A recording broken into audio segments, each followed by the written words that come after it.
Hi secret fans, it's me again. I'm back with another video. Okay, this video is about the disillusionment and the way things are presented in the K-pop community. I've been part of the K-pop community since like '09, and the more and more years go by, the more people are idealizing and buying into disillusion about Asian men, specifically Korean and Chinese.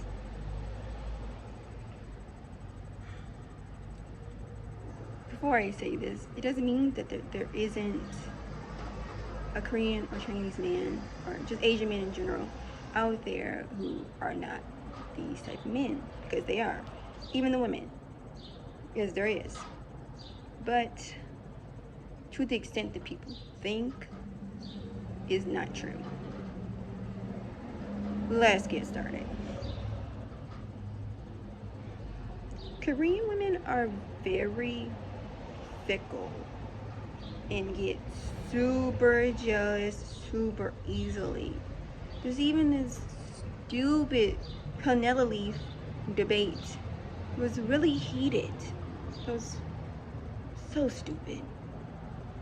So stupid. Like, it's just a fucking leaf. But they've literally been getting so heated about it. They're like, why are you helping her get a leaf so she can eat her wrap? Because she was having a hard time. Because she's my friend. He was having full on arguments about it, which was so fucking stupid. And then citizens literally will try to end a whole person's career just because they found love. Full on. Will try to end a person's career just because they found love. Because they got married and they found their other halves. Because they have children, they full on demand that their career be ended because of it. Literally be like, oh, you cheated on me. Oh, you betrayed me.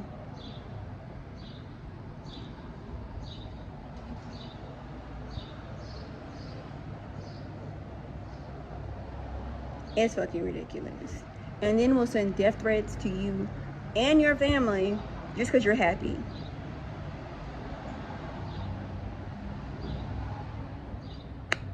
Pasaskins are a thing. But it's mostly women. And they really have this idealistic thought process that if they can't have you, no one will. They try to put glue in your orange juice, and you cannot ingest industrial glue. You will be sick and you will have to go to the hospital to get your stomach pumped. They'll try to spread rumors about you, about bullying, which is very serious in Korea. You doing meth, you even taking drugs to help you go to sleep. Whatever it is, they will try to tarnish your reputation. Just because you don't want to be their poster child of who a boyfriend should be because you got married.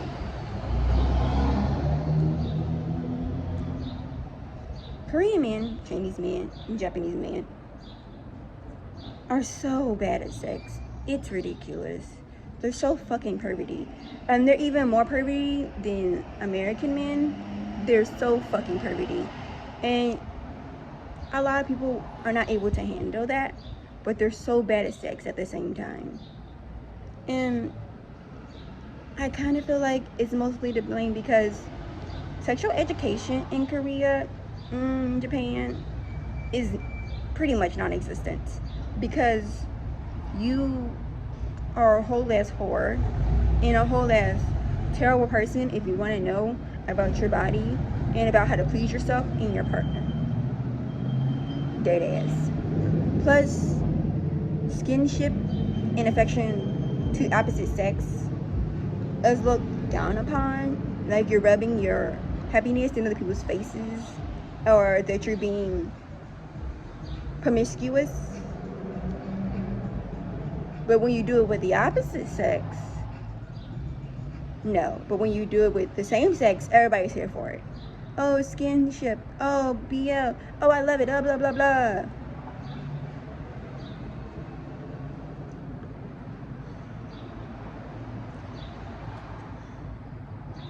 And then they watch a lot of porn, which is not an accurate representation on how sex lives work, thinking that if they do these things, it will give them the same result. But most of the time, those porns and stuff like that are staged to make it better to watch.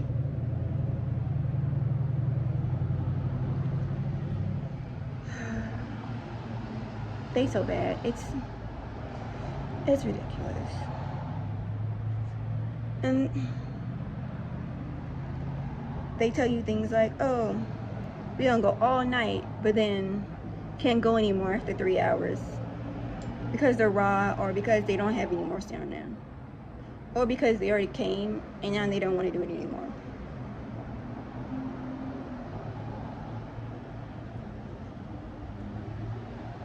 They're so bad. It's so bad.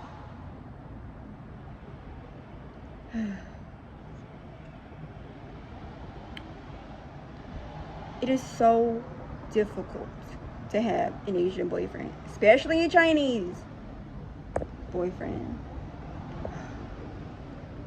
You're not just dating him, you're dating his whole family. And the stronghold these moms have on their sons is demonic. You could literally be the love of this man's life, and he will drop you because his mom doesn't like you.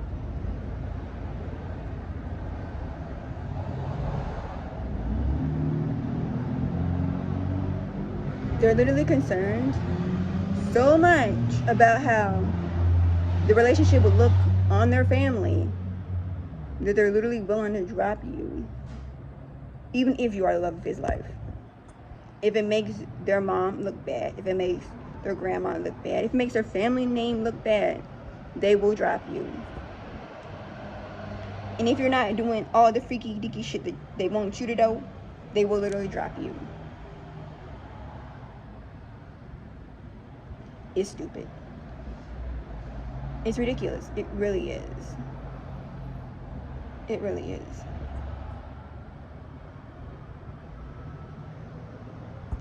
And I'm telling you, I have unwavering confidence that if you could somehow add pictures to the dictionary, a Chinese man would be right underneath intimacy issues.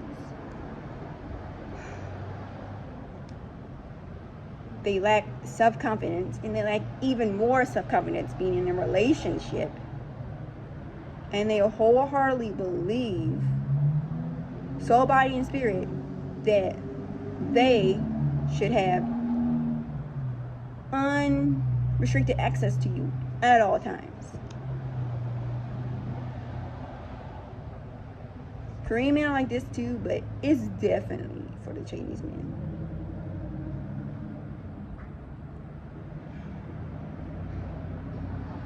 And Japanese men, it's literally not in their nature. It really isn't. It's literally not in their nature to be affectionate and lovey-dovey. It's even hard for them to mutter the words, I love you. Most of these motherfuckers don't even say I love you to their moms. And their moms don't say it back either. Because really, like I said, displaying affection to the opposite sex is so frowned upon. So you kind of just gotta know, even though you're not getting anything You're not getting I love you. You're not getting hugs, kisses. And he spends 95% of his time at work. They literally have a saying that says work until you die.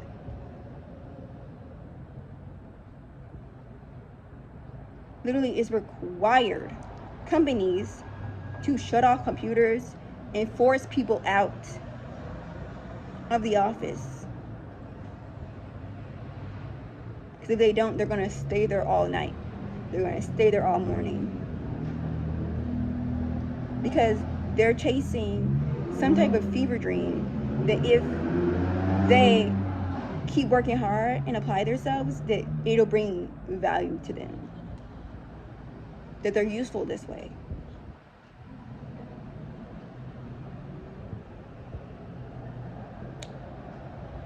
Instead of spending time with their family and in their personal life, because work-life balance is very important, and it will spill over into your life.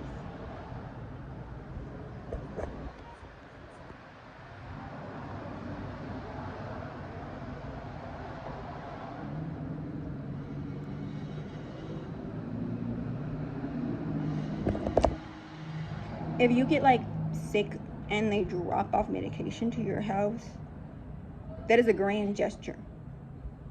To me, as American, that's common sense. But that's a grand gesture to them. That's a grand gesture for Korean people too. It's common sense, but it's a grand gesture for them. You literally can't talk on a train because they think it's rude, and people take it very seriously.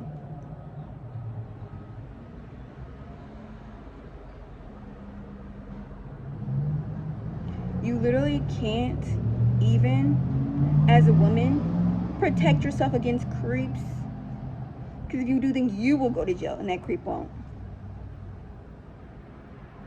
That's why they literally had a whole new train system just for women. Because they know this is a law. And these women are being sexually harassed on a daily basis.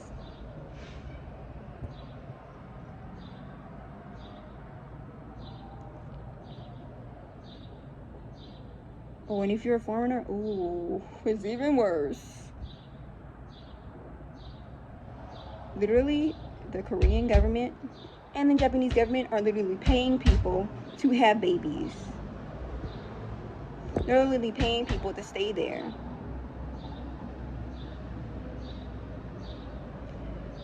I wouldn't want to. Oh yeah, I'm gonna have a baby by a man who's never home, who cares about his work more, who cares about the homies more, who cares about his family more. For what? That is a direct link to this man. That is not something that's going to go away. It's a forever problem. And you want me to have a baby by him? No. And that literally is only for if you're a born citizen. You cannot go to Korea or Japan and have a baby there and think you're going to get those benefits, because you're not.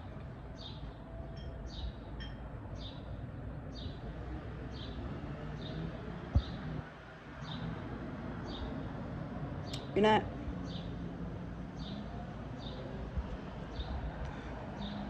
The disillusionment that is played in these K-dramas and in scenes that you have glimpsed into these Asian couples' lives are literally called movie magic. It's literally called movie magic for a reason, because it happens only in the movies. And like I said before, yes, there probably is a guy out there. Yes, there probably is a woman out there who will give you this fantasy.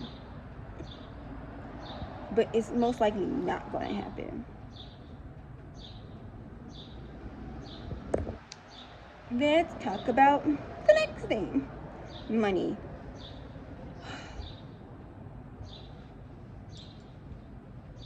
Korean men are about that coin. A Chinese man,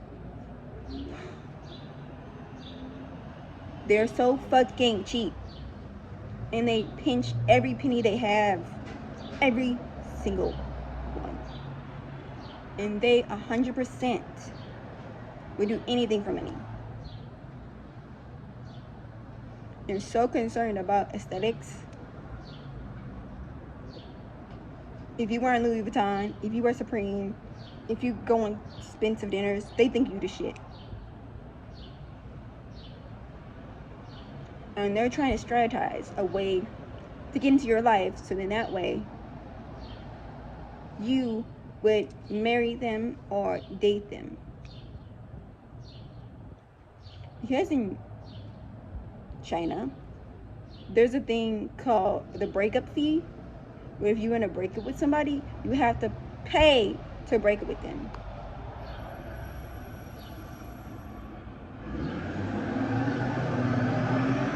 You have to pay to break up with them. And if you get married in China, automatically the woman gets half of your assets. Automatically, she gets half of your assets. So it's really hard to find someone you want to be able to take that risk with.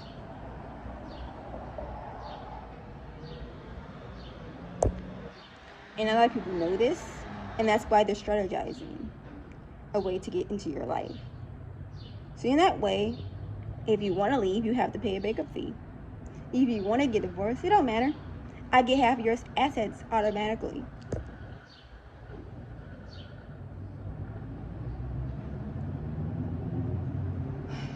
And then you're taking care of their family now. Like legally, you're required by law to take care of the parents. They literally could have abandoned you, waited for you to die, and then you become successful. And they literally can come forward and be like, oh, but you're my daughter. And you're legally required by law in China to take care of your parents. They have no child labor laws, but you're legally required to take care of your parents, even though they abandoned you and left you to die. And now you have that same responsibility when you marry that person. Now you're taking care of their parents too.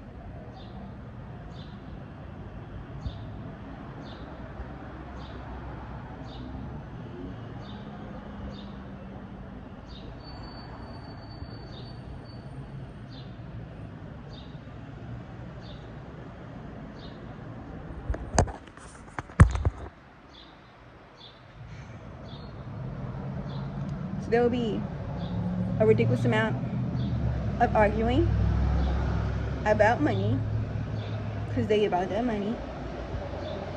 They stays about their money. There'll be a ridiculous amount of arguing about who you follow and who you don't follow. Korean men and women tend to think simple things like